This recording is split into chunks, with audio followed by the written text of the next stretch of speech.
Խորհրդարանական ընդդիմությունը մտադիր է սահմանադրական դատարանում վիճարկել արտասահմանում ապրող Հայաստանի քաղաքացիների ընտրական իրավունքը սահմանափակող օրենքը։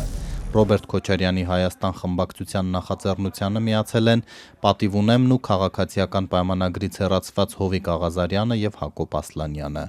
Ազգային ժողովը ընտրական օրենսգրքում այս փոփոխությունն արեց հրատապ ռեժիմով։ 3 պատգամավորների սեղանին դրված փաստաթուղթն այսօր արդեն ընդունվեց երկրորդ ընթերցմամբ եւ ամբողջությամբ։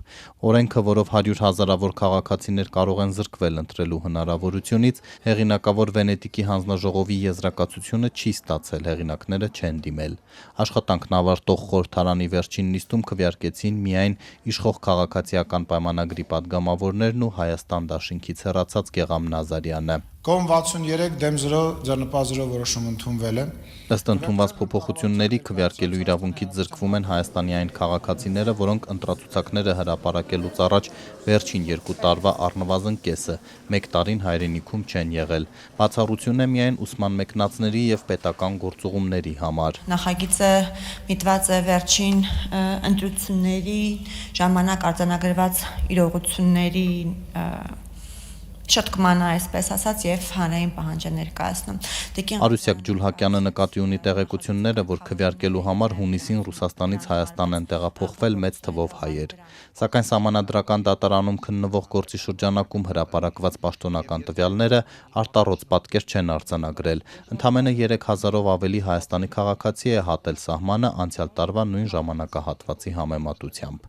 Ընդդիմադիրները համոզված են, որ իշխանությունները պատրաստվում են խոստացած սահմանադրական հանրաքվեին։ Հիմա իրենք հաշվարկել են, որ այս ձայների քանակով իրենք կհավաքեն 65%-ից ավել ձայն։ Բայց քանի որ մեր հայրենակիցները քաղաքացիական պատասխանատվության զգացումով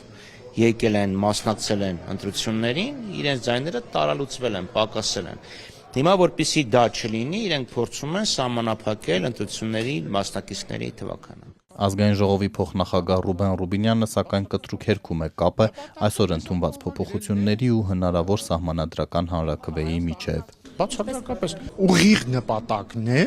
Հայաստանի Հանրապետությանը ապահովագրել այն իրավիճակից, երբ օրինակ արտերկրում մասսայական ընտրակաշառք կբաժանի եւ կփորձեն ապօրինի կերպով ազդել Հայաստանի ընտրությունների վրա։ Եվ ակնհայտ է, որ երբ որ տալիս են ընտրակաշառքը արտերկրում, մեր իրավապահ մարմինների համար շատ ավելի դժվար է դա բացահայտել։ Ռուբինյանը չի ընդունում, թե խախտվում է սահմանադրությունը, որտեղ նշված է 18 տարեկան Հայաստանի բոլոր քաղաքացիներն ունեն ընտրելու իրավունք։ Ասում է, ընդամենը պետք է պայմանին համապատասխանեն։ Մինչդեռ ընդդիմադիրներից բացի այս օրենքը հակասահմանադրական են որակել նաեւ մի շարք հասարակական կազմակերպություններ, պնդելով, որ ապօրինի եւ անհամաչափ սահմանափակվում է ընտրական իրավունքը, վտանգելով ժողովրդավարության սկզբունքները։ Սահմանափակվում է Հայաստանի Հանրապետության քաղաքացիների իրավունքները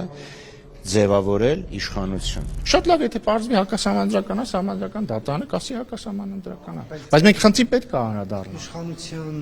ճնշումների ներքո չի գտնվում, ենթադրյալ ճնշումների ներքո չի գտնվում սահմանադրական։ Բայց եթե ենթադրյալ ճնշումների ներքո է, ինչի այն ժամանակ որոշում կայացրեցին, որի արդյունքում Ռոբերտ Քոչարյանը ազատվեց։ Եթե այս օրենքն ուժի մեջ էլ մտնի, միևնույնն է քաղաքացիական պայմանագիրը նոր խորհրդարանում չունի բավարար ձայներ նախաձեռնելու սահմանադրական փոփոխություններ։ Դա քաղաքացիական պայմանագրի նախընտրական խոստումն է, ինչպես նաև Ադրբեջանի նախապայմանը խաղաղության պայմանագիրը ստորագրելու համար։ Վարչապետը նույնիսկ ասում էր, որ եթե իրենք սահմանադրական մեծամասնություն չստանան, պատերազմ կսկսվի։ Իշխանությունը դեռ չի մանրամասնում, ինչպես է լուծելու այս հարցը։ Կքննարկենք, կհասկանանք։ Նիկոլ Փաշինյանը ինքն էլ մի քանի անգամ ասել չէ, դնենք հանրաքվեի չանցնելի, կդնենք։ Հետո էլ վերջում